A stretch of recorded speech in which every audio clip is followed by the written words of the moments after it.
Assalamualaikum warahmatullahi wabarakatuh. Perkenalkan, kami dari kelompok 2 akan mempresentasikan materi mengenai sistem urat dan otot pada ikan. Sebelumnya izinkan kami untuk memperkenalkan diri terlebih dahulu.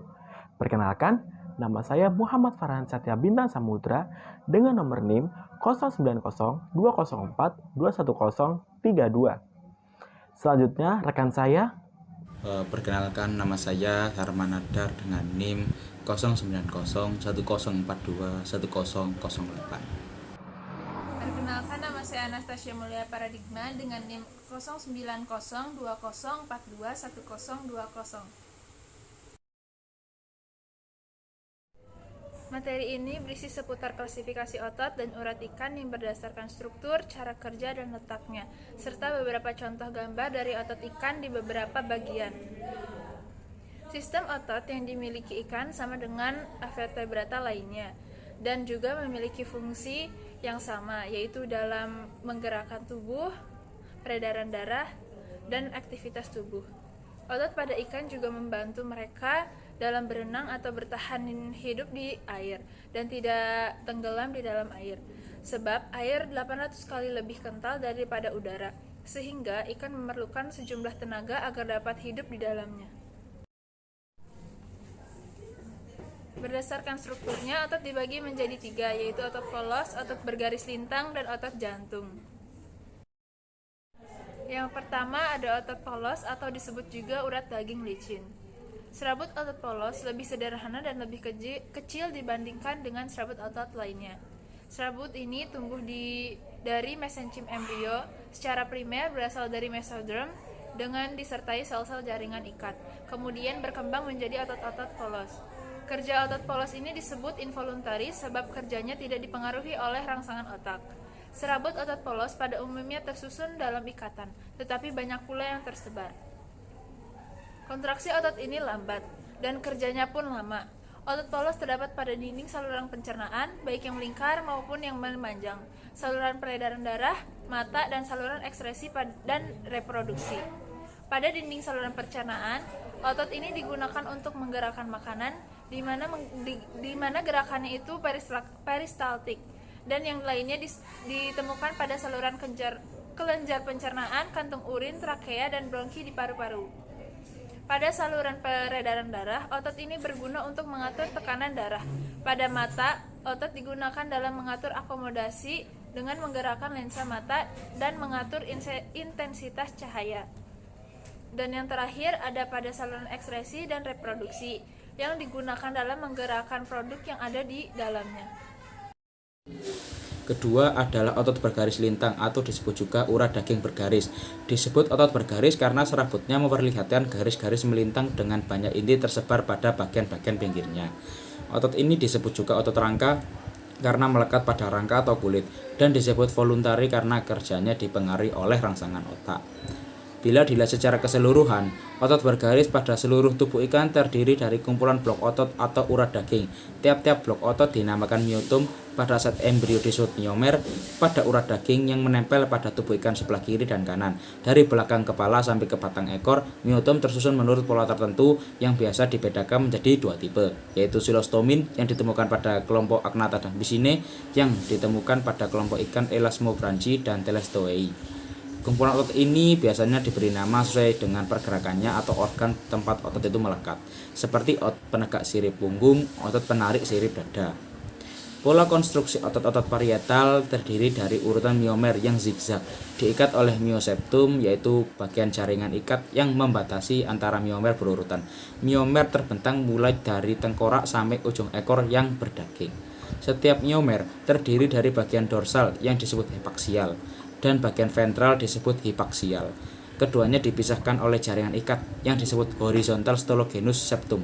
Di bagian permukaan selaput ini terdapat urat daging yang menutupinya dinamakan musculus lateralis superficialis yang banyak mengandung lemak, dengan istilah lain red muscle karena warnanya merah kehitaman. Umumnya serabut otot mengarah antero-posterior, tetapi beberapa serabut hipoksial dari setiap miomer tersusun serong ventromedial. Kontraksi dari kelompok miomer di satu pihak akan disambut oleh kontraksi kelompok miomer di pihak lain, menyebabkan tubuh ikan menjadi meliuk-meliuk dalam gerakan berenang. Pada umumnya, kerja otot memiliki fungsi ganda, yaitu berfungsi sebagai sinergis yang saling menyokong satu sama lain. Ada pula yang berfungsi antagonis, yaitu bergeser perlawanan, yang satu berkontraksi dan yang lainnya mengendur. Pola UD bergaris tulang rawan dan sejati. Bagian-bagian besar otot garis pada ikan ada 4, yaitu pertama otot okolomotor yang terdapat pada mata dengan jumlah 3 pasang, kedua otot hipobranchial terdapat pada dasar faring, rahang, hyoid, dan lengkung insang berfungsi sebagai pengembang, dan ketiga yaitu otot branchiomerik yang terdapat pada muka, rahang, lengkung insang berfungsi sebagai pengerut. Otot yang bekerja terhadap rawan insang pada hiu ialah kelompok otot branchial yang terdiri dari otot constrictor, levator, dan intraqualia. Dan terakhir yaitu otot appendicular yang berfungsi untuk menggerakkan sirip-sirip. Berikut adalah gambar otot yang dipotong secara vertikal, nampak pada bagian dari otot epaksial dan otot hipaksial yang membagi di antaranya.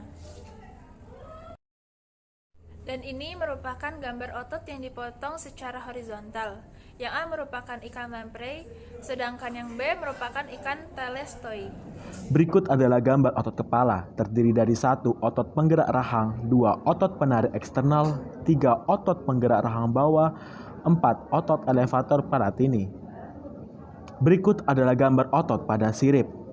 Pada daerah sirip berpasangan, sirip perut dan sirip dada, otot-ototnya melanjutkan diri ke dinding tubuh. Terjadi pelekatan ikatan otot hipaksial dari beberapa miomer yang berurutan ke gelang anggota dan menyebar pada sirip, membentuk 2 macam kelompok otot, yaitu abduktor untuk menegakkan dan aduktor untuk mengembangkan. Dengan beberapa tambahan seperti lembaran otot tipis yang di antara jari-jari sirip untuk melipat dan otot yang menegang dan menggerakkan girdle.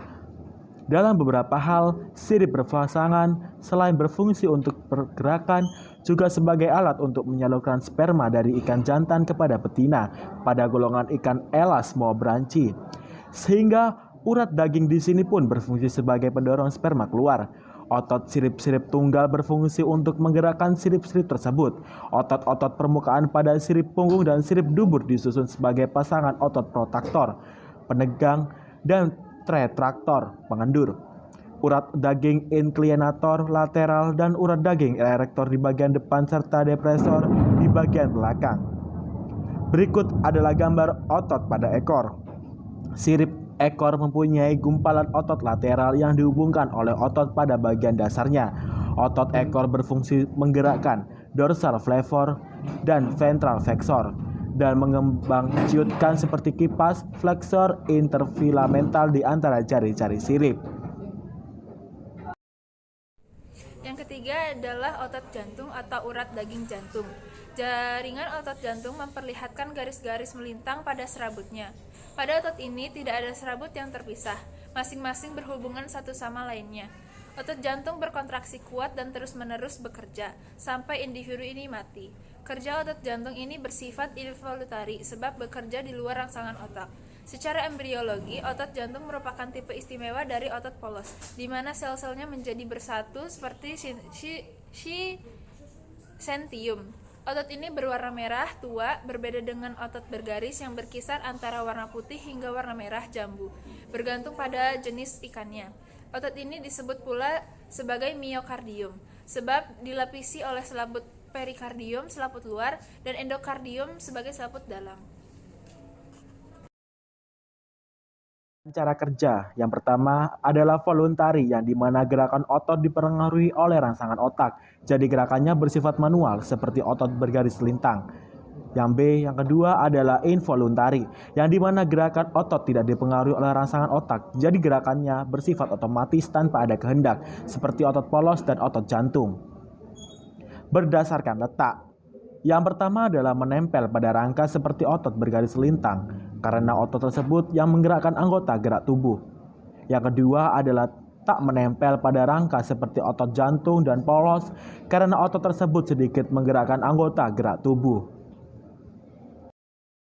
Sekian materi dari kelompok kami, semoga bermanfaat untuk Anda yang melihat video kami dan juga mohon maaf apabila ada kekurangan materi. Saya ucapkan terima kasih. Wassalamualaikum warahmatullahi wabarakatuh.